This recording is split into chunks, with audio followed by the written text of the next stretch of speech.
right, how you going, guys? This is SCC, and today we're doing the round 10 review. So I tried to get this video up last night when it was fresh, but my illness did not allow me to. I tried so many times to get the video done so we could get it out early, but you're gonna have to settle for the Monday night release. So round 10 was a bit of a down week compared to the past couple, bringing us back to earth a little bit. Still within, the top 10,000, which is great. And we only lost 99 season rank, which is really good because I was thinking at one point it might be a lot worse. But, really happy to have only lost 99 spots, especially with like a few things going wrong this week.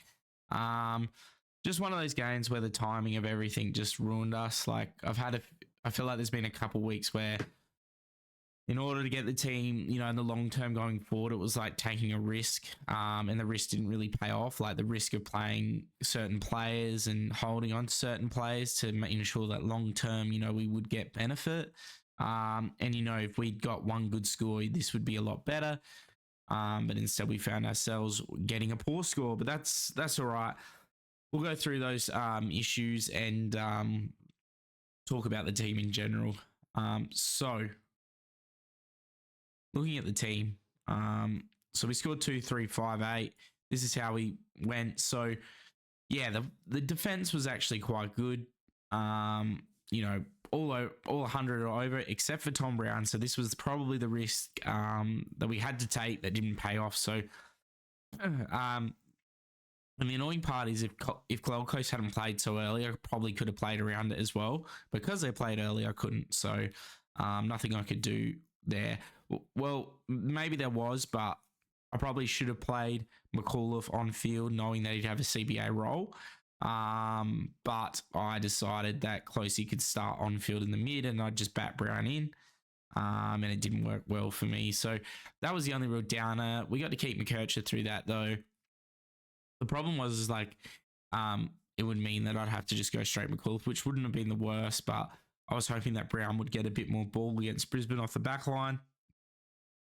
I was wrong, and he somehow got to a 40. He actually had 15 disposals. Just once again getting the usage is what hurt him. And if it wasn't for other issues, he might be gone. I can't remember fully what the trade plan is because I did, last night I was all over the place trying to figure it out. I had a bit more of a I have a bit more of a plan for what I want to do, especially sitting here and thinking about it. So we'll put that in play and see how it goes at the end of this. But going from there, the midfield, like pretty down week from them as well. Sarong getting his 120 was great. Dacos had 40 disposals, just used the ball horribly, like 33% by foot. He had ridiculous contested possessions. But the rest of it really just didn't stack up for him. Bont had a rough game. I think he didn't get much of the ball. It was a lot of the 1%ers that really pushed him to a 93. Dawson. So with Dawson, he was playing a lot more forward with Rankin into the midfield. Now, he's probably going to get his full-time mid-roll back now a little bit more because of the injury to Rankin for the next few weeks, which is good because we're coming into quite a few easy games, but it's bad because this is where I was hoping that if we could just get through with Rankin to here with like a decent average, like this is where it could blow up. And we just don't get it, Supercoach gods, sometimes they just like to punish you. The last kick of the last second of the last game before we'd finally get into, the West Coast, West Coast Richmond Hawthorn run, just meant that we would miss him for those 3 weeks. And that's what's going to come out as well.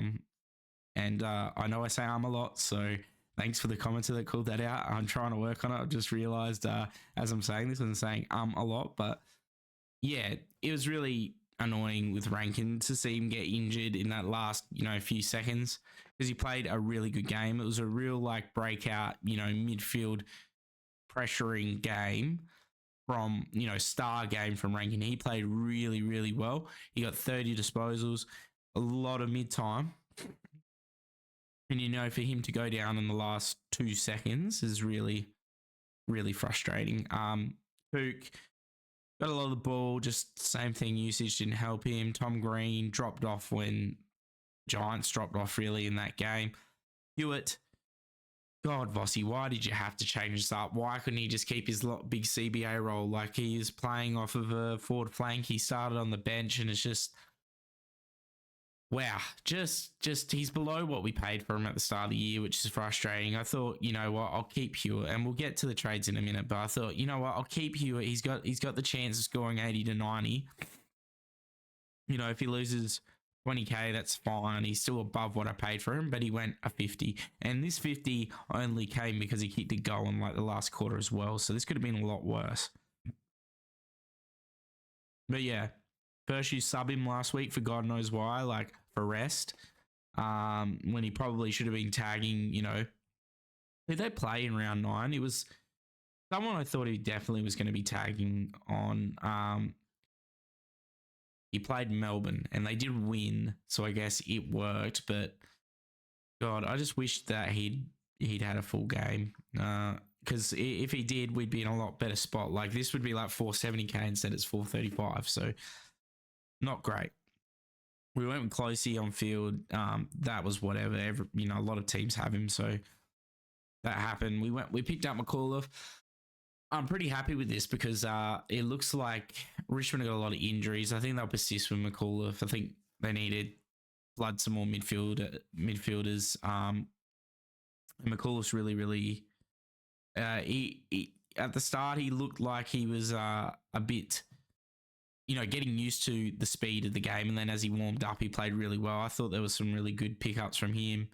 He did get done holding the ball in the defensive 50.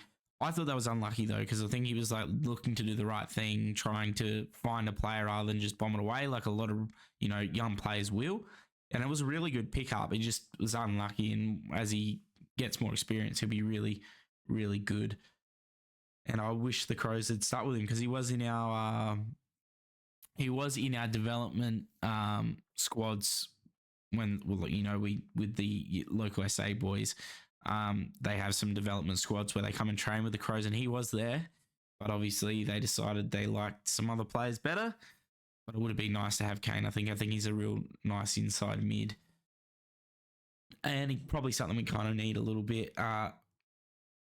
Gorn and Meek. So Gorn somehow got to a 109. He was on 1 at the end of the first, and I was thinking, 20% on him for captain. This would be brilliant. A low Gorn score, like an 80 or a 70 would just be nice, because it's not like last year where only 10% of the teams had him. So if you had him, you want him to go well. It's 55% or something like that. So if he goes bad, it doesn't really affect you, but if people are captain him, it is bad.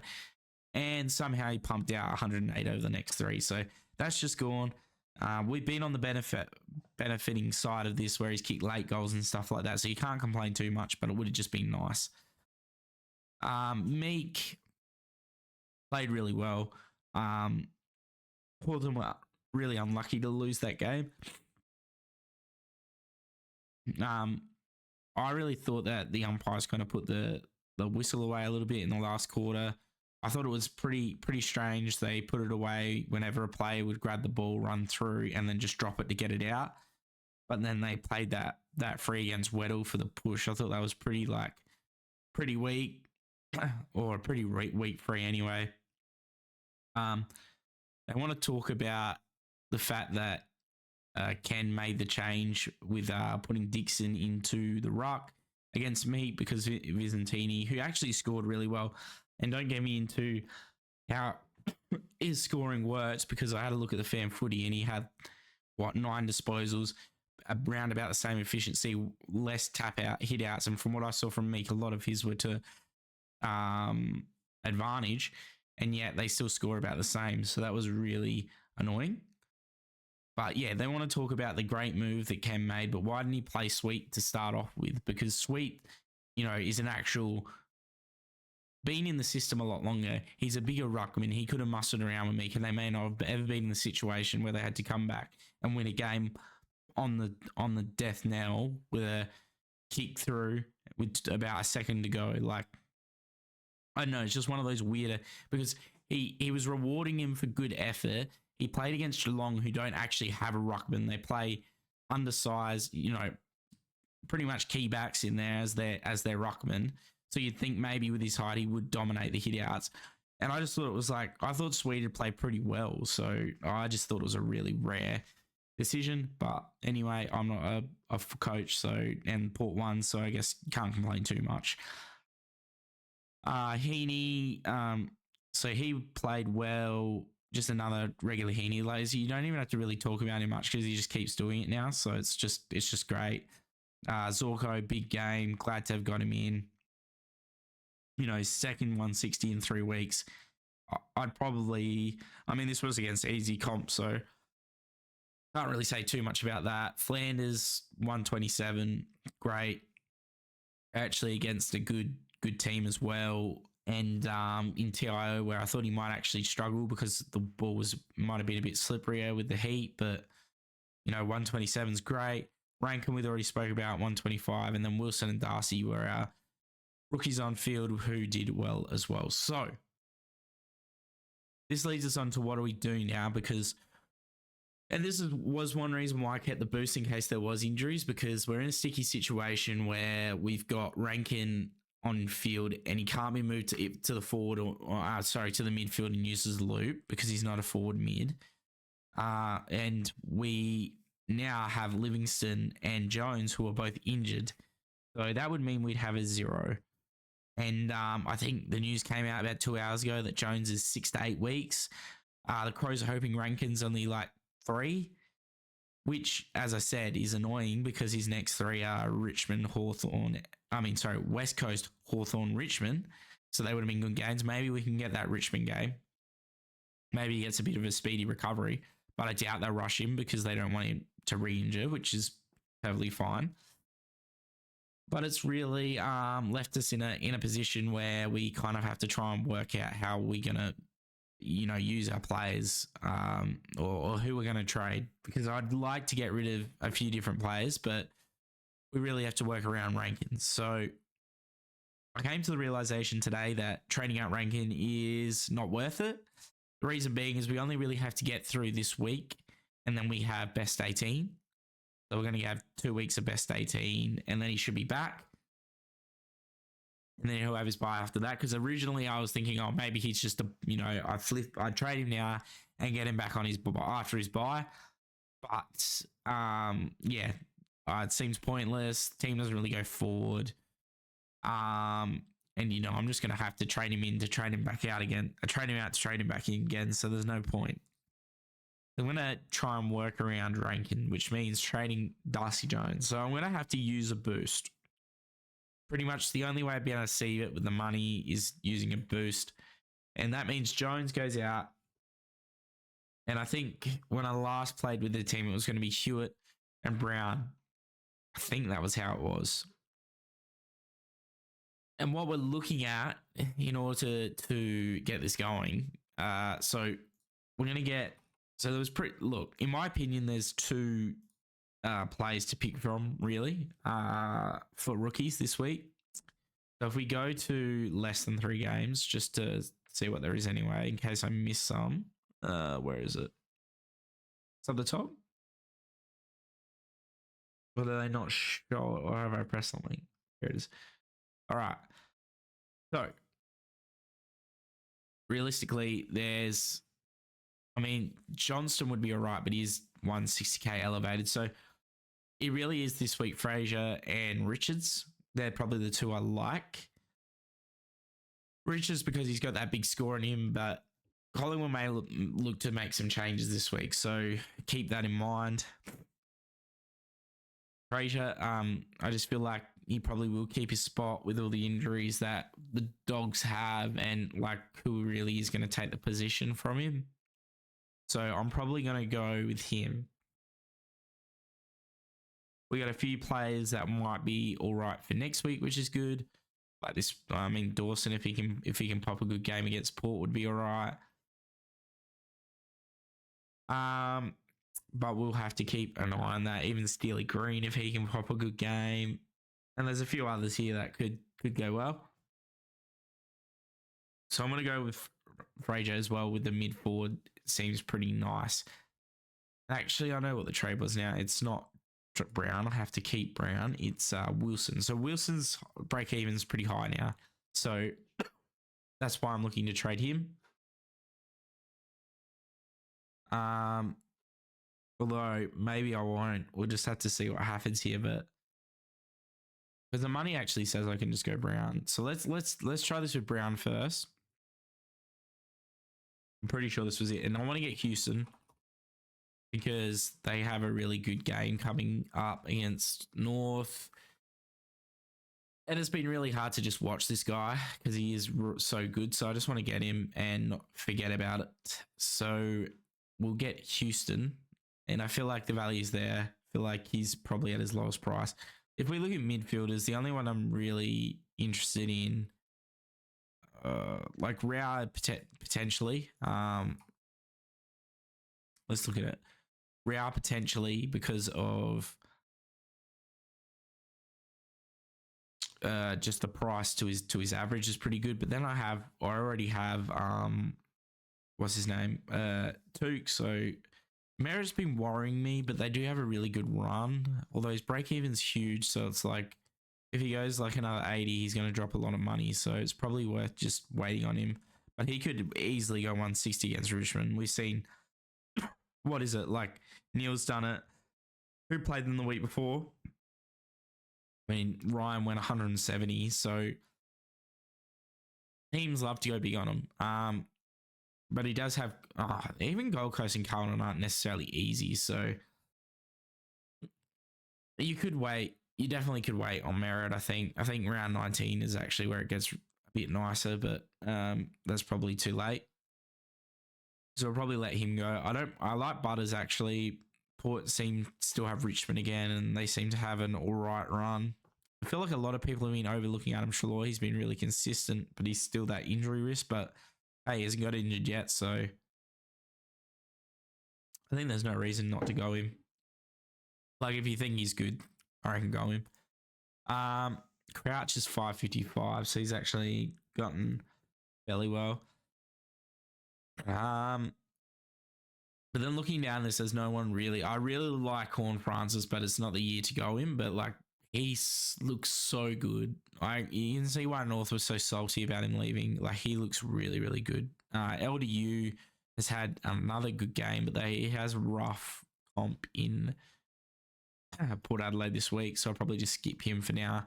And then below that, like it's not amazing. Like, what are you going? Oliver's probably the only one. If we go 3-round average, it's like Neil and Dunkley would be good. I said a while, I think like a couple of weeks ago that they have a really good run coming up. You know, it was like Adelaide, Richmond, and then like Hawthorn, Bulldogs, Saints. Like that was all good matches. Then they get Adelaide, West Coast again. So that could be all right. But yeah, I just don't love any of the midfield picks, especially with like Neil and Dunkley having an early buy. The only one I'd consider really is Oliver, just because his price is really, really nice. Brayshaw just seems to be outshone by Sarong, and Petrarca just haven't been convinced. Noah Anderson, I just would rather antipod that. Will Day actually had a really good game, but he has been pretty average otherwise, and Laird had a bad game. So maybe Laird's like a cheap midfielder we pick up at some point because he's going to get bulk midfield time again with Rankin out. So we're going to go Houston. And we'll use Houston as the case study for now anyway. And that leaves us 306k. And what that would mean is I would like to go Fraser and then get so that there is literally no one at 306 that's actually reasonable. The only player that's reasonable to me is Alex Sexton. So that's what I would be looking at is Alex Sexton. And I would play, well, it's going to be as easy as playing these three on field and letting it go, to be honest. If we optimize this, how's it look? So optimize. Yeah, so the team looks quite good doing it this way. I know getting Sexton in doesn't feel great again, but there's every possibility to just play. Have to play him. We can always see what Fraser scores as well on the Thursday, and then decide whether we take Sexton. That's another thing we can think about, because we only have to get through one round. As long as we get through one round, it should be all right. But yeah, otherwise, this doesn't feel like it's going backwards. It does leave us with 4 positions to fill still, but does feel a lot better. Now, other options we could do is keeping Hewitt, because Hewitt is already losing money and going Wilson instead. So that's an option.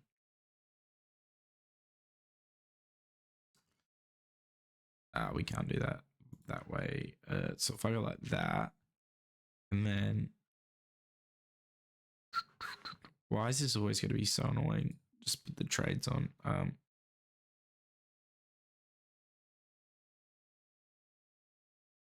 There we go.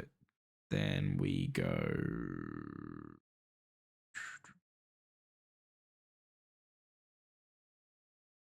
I don't know how to do this, but anyway. Let's I don't know why that wasn't working. Let's update this and have a look at what we can do. All right. Actually, you know what? I'm just going to fully undo it because it's annoying me now. So let's see what we can do if we do like the bulk cash. So if we go the bulk cash route, like Jones has to go, because at 6 to 8 weeks is just no use. And that's if he can get back into the team once that happens. So we'll go this, we'll keep Brown, and we'll go Hewitt. This is like max money play. So on the max money play, we have, 1.12, which isn't a lot. And if we want to get Houston, that means we're only left with 542. Now, 542 actually isn't that bad, because we could get, actually, that's pretty decent. Why don't we want to do this? Because we can get Jackson, we can get Moore, but Moore's going to lose money. We get Fisher, who I don't mind, and we can get, well, I just don't want Fisher. Like, there's something in me that just goes, I don't want Fisher. Or we can get McRae. Let's go that for now. Oh, no, we can't. We need another 100K. That's why we can't. I wonder if Fisher works. So if I go Frey, I was wondering why I had so much money. Yeah, we can't go Fisher. We miss out by 20K. So that's annoying. Which just leaves us in the same position of, you might as well go to Sexton. And then we save 147, but like, Wilson could make his break even. It is high, but he couldn't make it. So really the problem is that Jones has like no money. So it is what it is. We just have to try and work around it. So at the moment, I'm thinking, because Brown's break even's like tragic, Closey's is pretty high as well. There's just nothing we can do, because like if I trade Hewitt, Closey, and Brown, that gives us 1.1 as well. We kept Brown and we went Wilson. That gives us 1.2. But the problem is we still had the forward line issue, because Rankin can't move to mid forward. If Rankin could move forward, it'd be fine. But we literally we have to trade Jones in order to keep Rankin. And I'd rather do that, to be honest. And I know it's annoying because he hasn't made money, but if he's going to be out for 6 to 8, I'd rather get someone in there that's going to make money than get rid of Rankin, who'll be back in probably 2 to 3.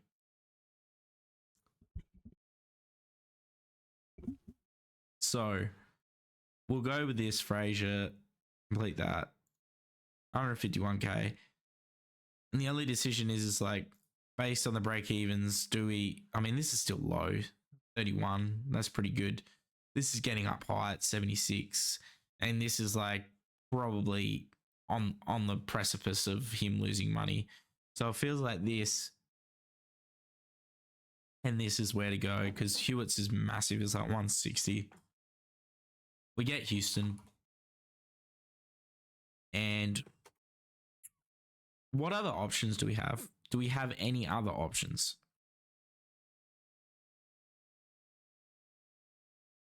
Like if I don't go Houston, I go Oliver, it's still the issue of having to play.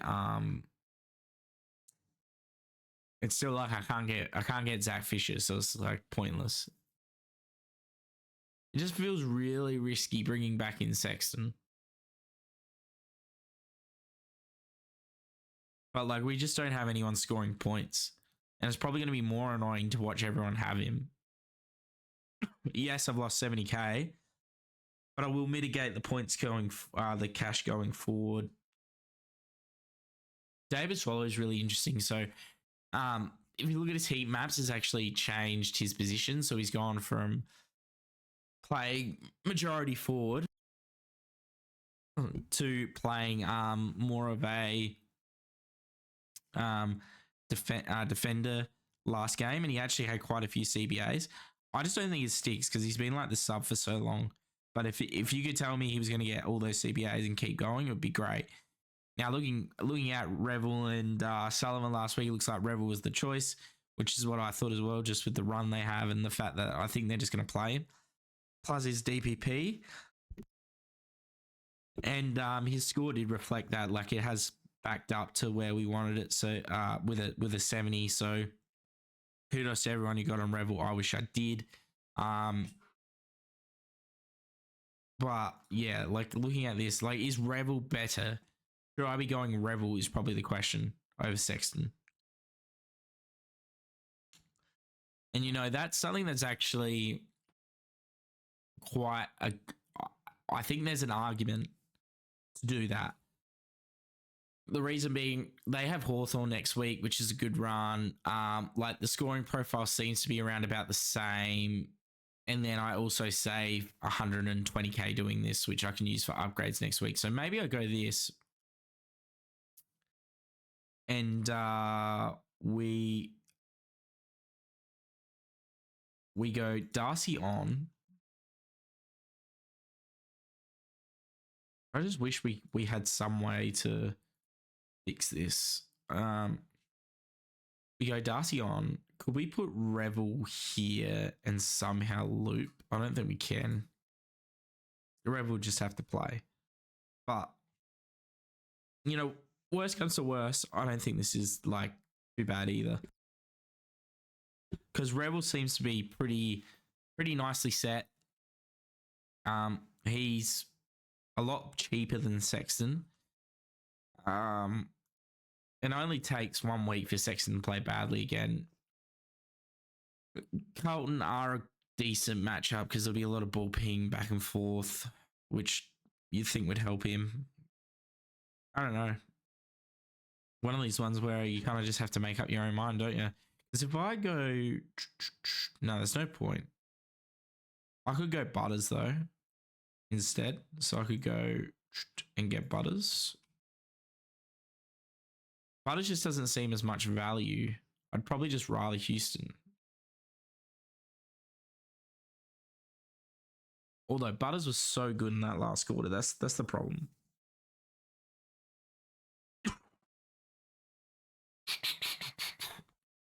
Yeah, it's real hard choosing these. We're going to go with that.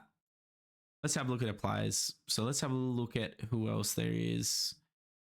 Let's look at the 3-rounders. Is there anyone surprising to Marshall? Marshall's had 2 games of 160 in the past 3, and I think the other one was like fairly good as well. I think his last 2 have been 160s, have they not? Yeah, 100, 160, 160. That's so painful for the people. I feel bad for the people who traded him out. Because it's like you had to at that point. And also, I literally could have last round sideways traded to Marshall. But I am still worried about the drop-off games a little bit. Lockie Neal, 136. So as we said, Zorko's playing great, but we got him. Law, so who's also been playing well. Nick Newman just goes under the radar. No one really looks at him. He does have a really good role with outside there. But will it continue once Sard's back is what I'm a bit interested in. Chad Warner had a huge game, which has helped that 3-rounder. Scotty Pendlebury is ever so dependable.